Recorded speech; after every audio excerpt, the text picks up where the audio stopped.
এ কি, তোমরা এই বৃদ্ধ মানুষকে ধরে নিয়ে যাচ্ছ কেন?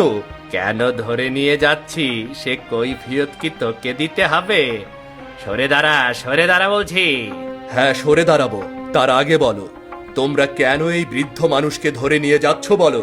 বাবা, আমি কানে কম শুনি আর চোখে কম দেখি বলে ভুল করে রাজকুমারীর সামনে চলে গিয়েছিলাম। সেই অপরাধে রাজকুমারী আমার চোখ তুলে ফেলার নির্দেশ দিয়েছে।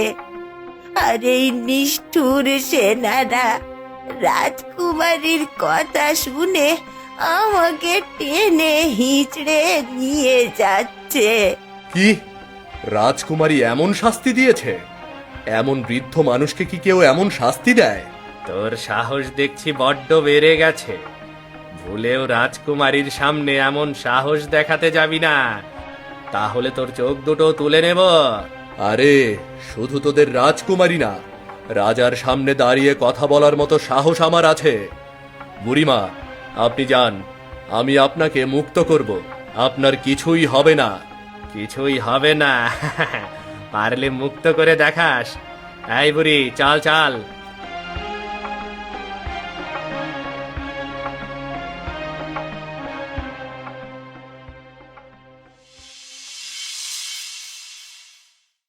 রাতের বেলা মহলের চারপাশে অনেক সেনা পাহারায় নিযুক্ত ছিল। মহলের মধ্যে রাজকুমারী তার কক্ষে ঘুমিয়েছিল। এমন সময় রাজকুমারীর কক্ষে এক বিষাক্ত সাপ প্রবেশ করে। হঠাৎ সাপটা তার রূপ বদলাতে দেখা যায়। সেটা আর কেউ না, অরিন্দম, রাজকুমারীর পাশে থাকা উজ্জ্বলে হীরাটা নিয়ে আবার সাপ হয়ে রাজকুমারীর কক্ষ থেকে বেরিয়ে যায়। এরপর সকাল হলে রাজকুমারী ঘুম থেকে জেগে উঠলে দেখতে পায় তার দামি হীরাটা নেই। হীরে দেখতে না পেয়ে রাজকুমারী রাগান্বিত হয়ে চিৎকার শুরু করে। কে কোথায় আছো? পিতাজি, কোথায় তোমরা? কি হয়েছে অর্ণিমা, এত চিৎকার করছো কেন? দেখুন পিতাজি, দেখুন, আমার দামি হিরেটা নেই। রাতের বেলা কেউ আমার দামি হিরেটা চুরি করে নিয়ে গেছে।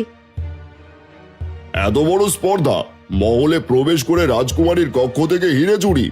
সেনারা সারা রাত কোথায় ছিলে? রাজকুমারের কক্ষের হিরে কে চুরি করলো? মহারাজ, আমরা তো সারা রাত পুরো মহল পাহারা দিয়েছি, বাইরে থেকে কেউ আসেনি। চুপ করো আর তাড়াতাড়ি রাজকুমারী হিরে খুঁজে বের করো। প্রয়োজন হয় পুরো রাজ্যে ঘোষণা করো যে চোর সহ হিরে উদ্ধার করতে পারবে তাকে বড় পুরস্কার দেওয়া হবে। যথাজ্ঞা মহারাজ। রাজার নির্দেশে সেনারা সারা রাজ্যে ঘোষণা করতে শুরু করে। এদিকে রাজকুমারীর হিরে চুরি যাওয়ায় রাজা অনেক চিন্তিত হয়ে পড়ে। তখন হঠাৎ অরিন্দম রাজার সামনে এসে দাঁড়ায়।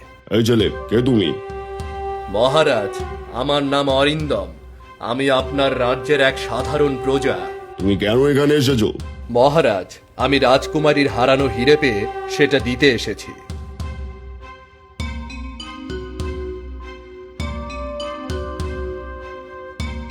এ কি সত্যিই সেই হিরে? কিন্তু তুমি এই হিরে পেলে কোথায়? মহারাজ, এক চোর আমার কাছে সেটা বিক্রি করতে এসেছিল। আমি চোরকেও ধরেছিলাম, কিন্তু চোর অনেক শক্তিশালী হওয়ায় হীরাটা রেখে পালিয়ে গেছে মহারাজ। তোমার কাজে আমি খুবই খুশি। এবার বলো তুমি কি পুরস্কার চাও? মহারাজ, আমার কোনো অর্থ চাই না। গতকাল রাজকুমারী এক বৃদ্ধাকে চোখ তুলে দেওয়ার শাস্তি দিয়েছে। আপনি ওই বৃদ্ধাকে ছেড়ে দিন, এটাই আমার চাওয়া মহারাজ। হ্যাঁ, বৃদ্ধকে ছেড়ে দেওয়ার ব্যবস্থা করছি, কিন্তু তোমাকে বন্দি করছি। কেন মহারাজ? আমাকে বন্দি করবেন কেন? কারণ তুমি আসল চোর। চোর কখনো এই হিরে তোমার মতো সাধারণ ছেলের কাছে বিক্রি করতে যাবে না। তুমি ওই বৃদ্ধাকে মুক্ত করার জন্য হিরে চুরি করেছিলে। প্রহরীরা, দেখছো কি? বন্দি করো ওই ছেলেটাকে আর ওই বৃদ্ধাকে ছেড়ে দাও। মহারাজ, এটা তো অন্যায়। আপনি অন্যায় করছেন। আমাকে বন্দি করা অন্যায় মহারাজ। আমাকে ন্যায় অন্যায় শিখাতে এসেছিস? হ্যাঁ, এবার তোকে কঠিন শাস্তি পেতে হবে। আপনি আমাকে কি শাস্তি দেবেন? আপনি চাইলেও আমাকে বন্দি করে রাখতে পারবেন না। এবার আমি আপনার মাথার মুকুট চুরি করব। আপনি হাজারো সেনা নিয়ে আপনার মুকুট ধরে রাখতে পারবেন না। সেনারা, দেখছো কি? একে নিয়ে গিয়ে এক্ষুনি কারাগারে বন্দি করো, যাও।